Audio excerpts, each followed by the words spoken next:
36 വർഷമായിടാ മനസ്സേ ഞാൻ പോലീസില്. ഇതിനിടയിൽ പുറത്ത് അറിയുന്നതും അറിയാത്തതുമായ പല ചെറ്റത്തരങ്ങളും ഞാൻ ചെയ്തിട്ടുണ്ട്. പക്ഷെ അതിനൊന്നും എനിക്ക് ഒരു റിഗ്രറ്റും ഇല്ലടാ.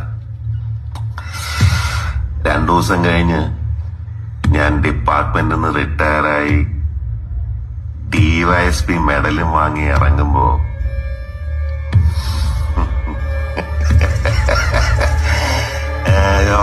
പഴയ ജോർജ് സാറ് തന്നെയാണ്.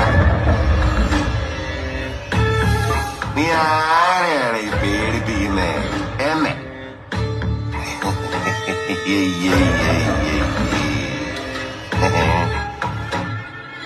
നിന്നെ കാണാൻ ജോർജ് സാർ ഇവിടെ വന്നിട്ടുണ്ട്. നിന്റെ മുമ്പില് ജോർജ് സാർ ഇങ്ങനെ നിൽക്കുന്നുണ്ടേലേ നീ ജോർജ് സാറിനെ ഇനി